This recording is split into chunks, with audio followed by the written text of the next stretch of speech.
Et j'ai vu que cette semaine, l'actualité judiciaire a été un peu fournie avec des communiqués qui ont été faits, rendus publics sur les réseaux sociaux, et un passage même de Madame le procureur de Benjerville sur le plateau d'une télévision à Abidjan. J'ai regardé tout ça et j'ai vu que les communiqués étaient liés à Saleh Timoko pour les procédures que j'avais engagées, voilà, quelques semaines, voilà, quelques mois. Alors, je voudrais dire un mot sur ces communiqués, sans aller plus loin dans l'analyse de ce qui se passe. Sur le communiqué du parquet de Benjerville, au sujet de la plainte que j'avais portée contre le sieur Komé Bakary, la procureure a écrit que cette plainte avait été classée sans suite, motif pris de ce que elle était surabondante, parce que elle portait sur des mêmes faits qui auraient déjà été portés devant le parquet de Benjerville, qui auraient déjà fait l'objet de l'ouverture d'une information judiciaire, et par conséquent, ma plainte arrivait entre guillemets en retard. Et donc, elle a été classée pour ce motif-là. Que dit par rapport à cette détermination? Eh bien, que j'en prends acte. Même si, par ailleurs, j'aurais pu dire des choses. Ce que je peux dire, c'est que j'ai porté plainte contre M. Komé Bakary avec deux qualités. Donc, une plainte et une dénonciation. Plainte en tant que député, donc défenseur des valeurs de la République, défenseur du peuple, des valeurs du peuple de Côte d'Ivoire. Et dans les valeurs de la République, c'est ce qu'on appelle les sceaux de la République, les cachets de la République, les signatures des autorités officielles. Ce sont des valeurs de la République. Et donc, c'est dans le cadre de l'enquête que nous faisions sur le scandale foncier à Abidjan, dans le village de Djorgobité, que nous avons découvert que les documents qui ont permis à M. Komé Bakary, enfin une procuration spéciale qui a permis à M. Komé Bakary de revendiquer des droits sur les terrains de la famille Mambo qu'il a pratiquement accaparé. Cette procuration-là disait que la famille lui a confié la gestion de tous les biens immobiliers. Or, la famille contestait ce document-là, qu'elle avait découvert seulement au cours de la procédure devant le parquet, pardon, devant le commissariat du 40e arrondissement. Et donc, nous qui travaillons sur le dossier, il fallait que nous vérifions si le document était authentique. Or, le seul moyen de vérifier cela, c'est soit de faire une expertise graphologique, soit d'aller faire un compulsoire au lieu où le document est censé avoir été établi. Donc, j'ai commis un avocat que j'ai mis à la disposition de la famille Mambo, et c'est cet avocat-là qui a fait la requête auprès du la présidente du tribunal du Plateau, au fin d'obtenir une ordonnance de compulsoire pour aller interroger les registres de procuration du tribunal de Plateau. Ce qui a été fait, vérification faite, la procuration en question n'a jamais existé. Donc, sur la base du résultat de cette de ce compulsoire, la famille Mambo est allée porter plainte contre Komé Bakary pour appropriation de leurs biens sur la base d'un faux document. Voilà ce que la plainte qu'elle a portée. Et moi, en tant que député, je suis allé saisir le procureur parce que Komé Bakary a utilisé la signature des magistrats, aux magistrats, et a utilisé les sceaux de la République à des fins délictuelles. Voilà la plainte que j'ai portée. Donc, d'un point de vue technique, elle est un peu différente de la plainte de la famille Mambo. Première chose. Deuxième chose, au cours des recherches que nous avons faites, notamment sur l'affaire de Mme Touré Hélène, dont la maison a été rasée en début 2017 par Komé Bakary, nous avons découvert que les documents que ce dernier a utilisés pour faire cette opération étaient des documents frappés de faux. Et le faux a été établi par une enquête de la gendarmerie.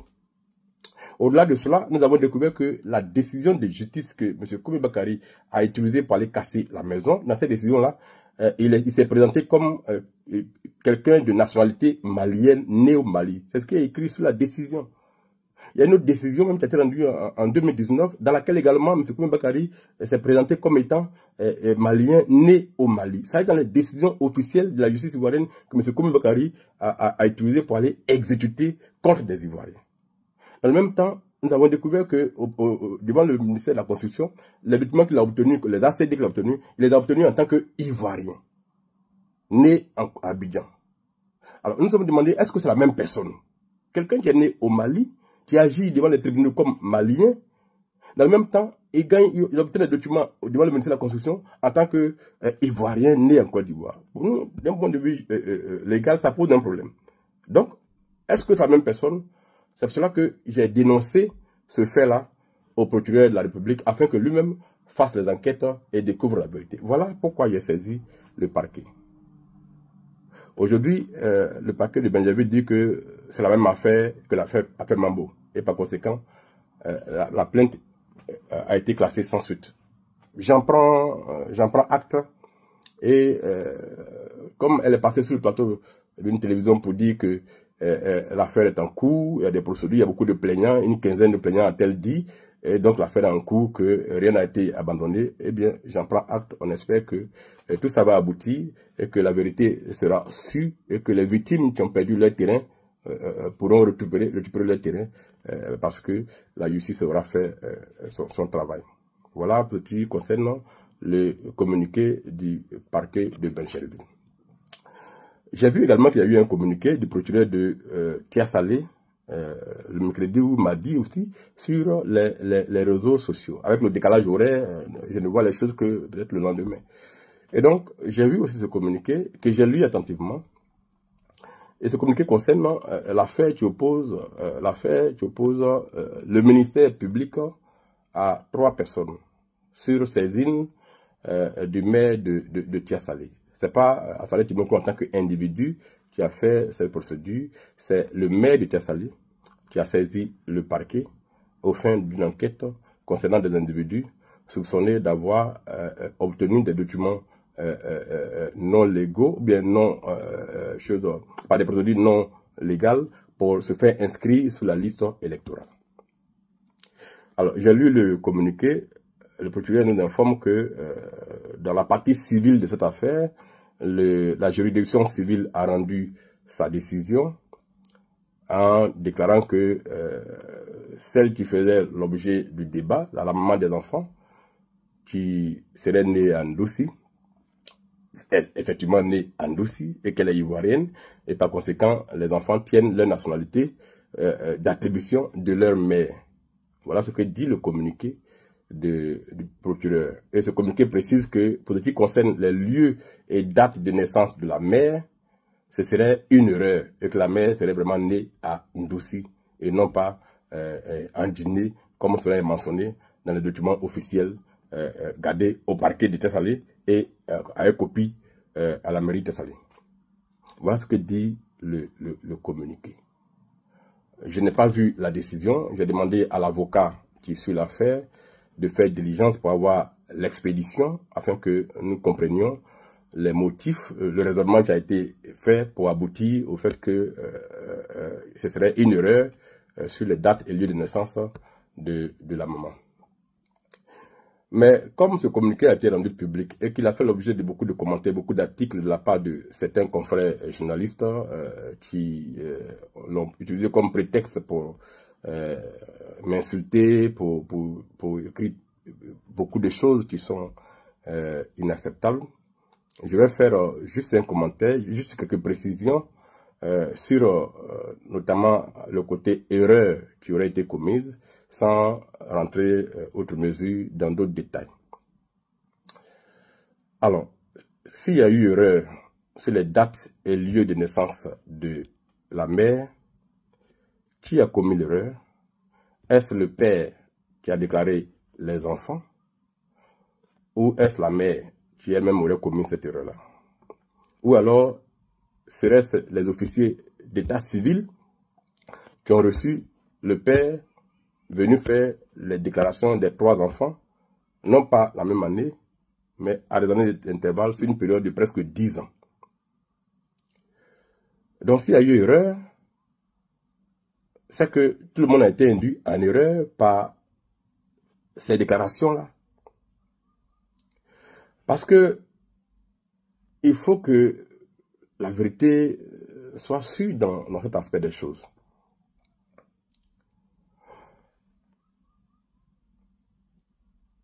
J'ai été saisi par un citoyen de Tia-Salé qui m'a informé de ce que, alors qu'il a fait le lycée moderne de Tia-Salé avec un des enfants, que après le bac, lui, Ivoirien, a été orienté à Abidjan, à l'université d'Abidjan, mais que cet individu-là, cet enfant-là, lui, n'étant pas Ivoirien, il n'aurait pas été orienté, et par conséquent, il serait allé en Guinée pour poursuivre ses études. Voilà l'information initiale qu'on m'a donnée. Et donc, celui qui donne l'information dit qu'il est surpris que ce dernier se retrouve sur la liste électorale avec ses frères, alors que lui sait qu'ils ont fait l'école ensemble et que ce ne sont pas des Ivoiriens. Et que la preuve, ils ont eu le bac, ils n'ont pas été orientés et sont allés en Guinée. Voilà l'information initiale qu'on nous donne. Et donc, comment donc ont-ils fait pour se retrouver sur la liste électorale s'ils ne sont pas présumés ivoiriens? Donc, on fait une enquête préalable, on investigue, parce qu'il faut s'assurer qu'effectivement, il est parti fréquenter en Guinée en tant que Guinéen.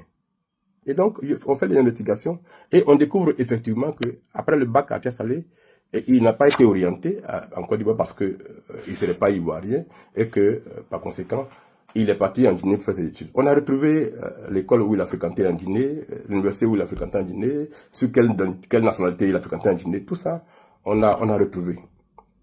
Après ces informations, il fallait maintenant voir quelle est la nationalité des parents. Donc on a recherché et on a découvert que le père qui a fait les déclarations de naissance des 3 enfants est venu une première fois en 90 devant l'officier d'état civil de la mairie de Tia-Salé pour déclarer un premier enfant. Et dans sa déclaration, il a fait mentionner que la mère de l'enfant est sa femme et que lui et sa femme sont nés en Guinée dans 2 villages différents et il mentionne les noms des villages et la date de naissance de sa femme. C'est lui qui a produit ces éléments qui ont permis à l'officier d'état civil d'inscrire dans le registre, dans les mentions concernant la mère. Et il est bien écrit dans le registre, ces informations sont exactes et nous avons signé avec le déclarant. C'est écrit, le père a signé. Ça, c'est en 90. 4 ans plus tard, en 94, 95, le même père vient déclarer un 2e enfant. Là également, il donne les mêmes informations concernant la mère. Il dit qu'elle est née en Guinée, dans tel village, à telle date. Les mêmes informations. Il signe encore qu'il confirme que les informations sont exactes. 5 ou 6 ans plus tard, il vient déclarer un 3e enfant. Là également, devant un autre officier d'état civil qui n'est pas le même que de 94, c'est des officiers d'état civil différents. Il vient dans un autre registre différent. Il vient dire également que lui et sa femme sont nés en Guinée. Il précise les lieux de naissance et de village. Ça est mentionné encore. Il confirme que les informations sont exactes. Donc, à 3 reprises, à 10 ans, pendant 10 ans, à des années d'intervalle, le même père vient déclarer 3 enfants en disant que sa femme et lui sont nés en Guinée. Donc, quand on vérifie ça, qu'on découvre ça, on se dit, mais donc comment, si le père et la mère sont nés en Guinée, qui sont guinéens, comment les enfants ont pu être inscrits sur la liste électorale? Voilà d'où l'affaire est partie. Et je n'ai pas porté plainte contre eux. L'article 31 du Code de procédure pénale dit que l'officier de police judiciaire est tenu d'informer sans délai le procureur de la République de toute infraction, crime, délit ou contravention dont il aurait connaissance. Il doit faire procès verbal, donc faire un document, et joindre tous les éléments qui confirment l'infraction. Mais c'est donc ces informations qu'on a réunies avec le document qui concerne là où les enfants ont fréquenté en Guinée, qu'on a mis ensemble, que je suis allé remettre au procureur de la République. C'est peut-être pas une plainte au départ, c'est une dénonciation, afin que le procureur lui-même fasse les enquêtes. Voilà comment il fait partie. C'est plus tard que, étant allé jusqu'au ministère de la Justice et qu'il n'y a pas eu aucun début de commencement d'enquête, qu'on a préféré faire une citation directe afin que le procureur se saisisse de l'affaire et que ça passe en jugement. Voilà comment c'est parti. Au cours du procès pénal, interrogé par le procureur, le père a dit ceci. Cela peut être vérifié dans le registre du greffier. Il a déclaré que sa mère, la maman des enfants est née plutôt à Ndouci et non à Guinée. Quand le procureur lui a demandé, mais comment as-tu pu déclarer qu'elle est née, elle est née en Guinée? Il a dit qu'il a déclaré les enfants avec les papiers de sa belle-mère. Qu'il a déclaré les enfants avec les papiers de sa belle-mère, c'est-à-dire la maman de sa femme, qui elle est née en Guinée, d'après lui-même. C'est ce qu'il a déclaré textuellement. Bon, devant ça là, qu'est-ce que moi je dois dire? L'affaire a suivi son cours. Aujourd'hui, on dit que ces déclarations du père sont une erreur. Bon, l'erreur de qui? C'est le père qui a commis une erreur à 3 reprises? Ou bien c'est les officiers d'état civil qui sont différents, qui ont commis la même erreur pendant 10 ans, à des années différentes? Bon, moi je ne sais pas. Mais bon, je prends acte de cette décision. Quand on aura l'expédition, on verra ce qu'il y a à faire. Évidemment, le procès pénal qui va continuer en avril, le 28 ans, va tirer les conséquences de cette décision rendue au civil. Puisqu'on dit que la mère est ivoirienne et qu'elle est née en Ndouci et non en Guinée, puis que ce serait une erreur que bon, c'est pas qui a commis l'erreur, et donc les enfants sont ivoiriens. Bon, c'est fini. Nous, on verra les arguments qui vont être déployés. Si on estime que c'est pertinent, eh bien, l'affaire s'arrêtera là. Si on estime que... parce qu'il faut qu'on nous dise clairement qui a commis l'erreur. Parce que s'il y a eu une erreur, c'est que moi, en tant qu'officier d'état civil, j'ai été aussi induit en erreur par les déclarations du père lui-même. Et donc, ces erreurs-là, il faut que le tribunal prenne une décision pour venir les corriger. Parce que jusqu'à présent, dans les registres de la mairie de Salé, les enfants ne sont pas ivoiriens. Donc, il faut qu'ils soient corrigés. Mais si donc il y a eu erreur, quelle est la faute que moi j'aurais commise? Ben, j'ai fait mon travail d'officier d'état civil et d'officier de police judiciaire. Et donc, on verra bien quel est l'épilogue, quel sera l'épilogue de cette affaire. C'est tout. Donc, moi, je ne me prononcerai plus sur ce dossier, sauf développement contraire ultérieur. Je laisse la main aux avocats de faire ce qu'ils ont à faire. Mais j'ai lu dans le communiqué que le maire aurait, Salé Timoko, aurait en violation de la loi pris des documents pour faire une procédure. Bon. Ça aussi, c'est dans notre débat. S'il y a débat dessus, on s'expliquera dessus. Et les avocats et tous ceux qui veulent comprendre cette affaire, ils comprendront. Mais dans cette affaire, c'est le ministère public contre. C'est pas Salé Timoko contre, c'est le ministère public contre. C'est le document en question que le ministère public a pris pour faire sa procédure et qui a fait juger les gens. Bon, donc moi, vraiment, je voudrais m'arrêter sur cette question et ne plus me prononcer dessus. L'histoire est un enseignement. L'histoire judiciaire est un enseignement. La vie est dynamique. La vie continue. Je n'estime pas avoir commis de faute. J'estime avoir fait mon travail d'officier de police judiciaire et d'officier d'état civil. Je n'ai pas fait de chasse à qui que ce soit. De chasse à une ethnie ou à un nom comme je l'ai lu écrit par des journalistes dont la vocation est de défendre des intérêts gastriques et donc qui s'acharnent si violemment contre un élu qui n'a fait que son travail. Notre pays a des lois. Notre pays a des règles. Ce n'est pas pour rien que le législateur a fait désormais du maire un officier de police judiciaire. Parce qu'il est dans la proximité. Parce qu'il est au courant de ce qui se passe dans la ville. Et par conséquent, il peut aider la justice à faire son travail en documentant les infractions dont il a connaissance. C'est pour ça que le législateur a pris cette loi-là. Si maintenant on estime que l'officier de police judiciaire n'a plus ce travail à faire, le maire n'a plus ce travail à faire, bon, on nous dira, une décision va être rendue, et puis ça sera appliqué à tous les maires de Côte d'Ivoire, ils ne feront plus jamais ça. Ou bien on nous dira que vous ne pouvez pas bouger s'il n'y a pas d'instruction claire du procureur. Mais il faut bien qu'il y ait une loi pour ça, cette loi-là, il faut qu'on me la montre. Donc, voilà l'histoire. Après tout ce qui est lui derrière, vraiment ça n'engage que ceux qui ont écrit tout ça. Moi, je ne suis pas dans les histoires d'ethnie, dans les histoires de région, dans les histoires de ceci, cela. Je ne suis pas dans ça. Toutes les fois qu'en tant que maire, qu'en tant que député, je vais découvrir que des gens piétinent nos lois, je réagirai. Ça là, c'est comme ça. La loi fait obligation à tout citoyen de dénoncer au procureur toute infraction dont il aurait connaissance. C'est à tout citoyen, pas seulement à un officier de police judiciaire, c'est à tous les citoyens que la loi fait obligation de dénoncer les infractions. Mais quand tu vas dénoncer là, il faut que tu apportes des éléments au procureur pour qu'il fasse son enquête. On ne va pas dire à un procureur, j'ai vu des voleurs ici. Il faut que tu aies des éléments pour montrer qu'il y a eu une infraction ici et qu'on peut exploiter tes informations pour aller les prendre. Tu ne vas pas les mains libres comme ça. Donc c'est un autre débat qu'on va faire demain, si ce débat-là arrive. Parce que ce que j'apprends des projets de poursuite contre Saleh Timoko, des projets de on va lever son immunité, on va faire cela. Bon, ça là, moi je suis là, je regarde. Quand ça viendra, on appréciera. Pour le moment, je n'ai pas de commentaires dessus à faire. Mais personne ne peut m'intimider ou m'effrayer avec ça. Je ne suis pas contre une ethnie.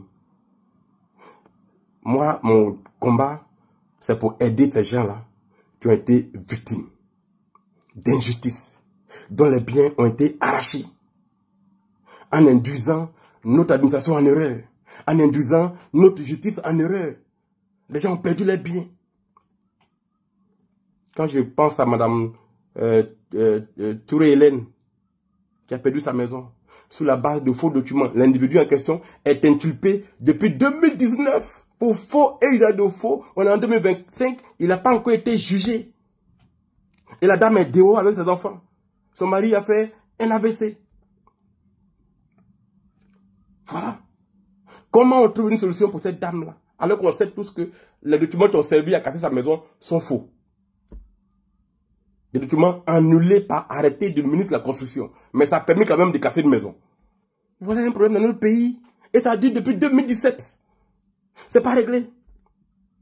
L'imam Sissé a perdu ses terrains. Ça dure depuis combien d'années? C'est pas réglé. Dame Traoré, c'est tout. A perdu son terrain. Ça dure depuis combien d'années? C'est pas réglé. Et on s'étonne qu'un député se mette à leur côté pour les défendre. On dit non, c'est un récupérateur des problèmes. Mais un député, justement, il est là pour récupérer les problèmes des populations. C'est pour ça qu'il est député. Donc dans ce pays, on ne sait même pas à quoi c'est un député. On ne sait pas que le rôle du député, c'est de défendre les gens. Il n'est pas là pour voter que des lois. Il est là aussi pour porter les voix, pour les défendre. C'est pour ça qu'on dit qu'il est le représentant du peuple. Que fait un représentant? Et il parle pour les gens. Il agit pour le compte.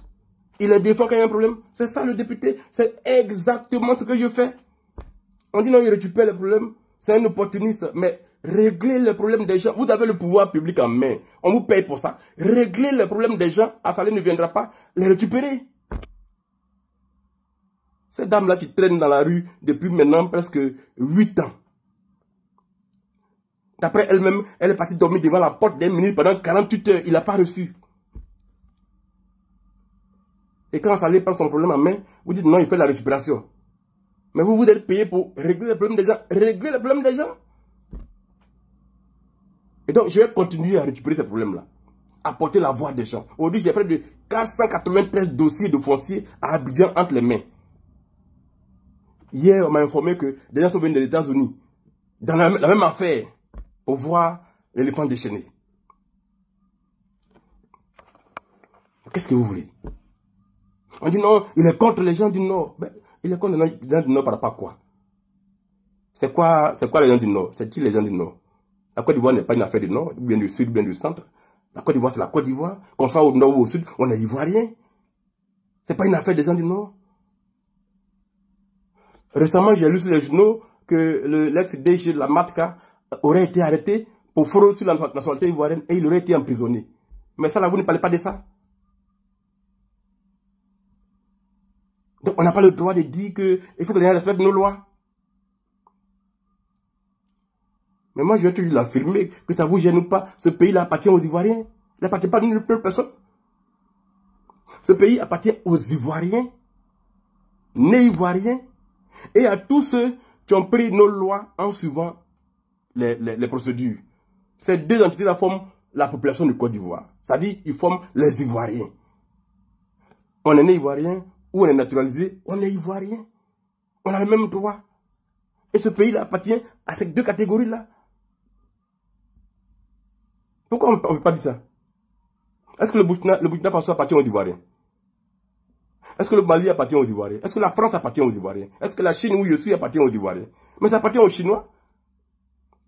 Et à tous ceux qui ont pris la nationalité chinoise. La France appartient aux Français. Et à tous les qui ont pris la nationalité. Mais c'est comme ça dans le monde entier. Est-ce qu'un Ivoirien peut aller frauder au Burkina? Il va aller en prison?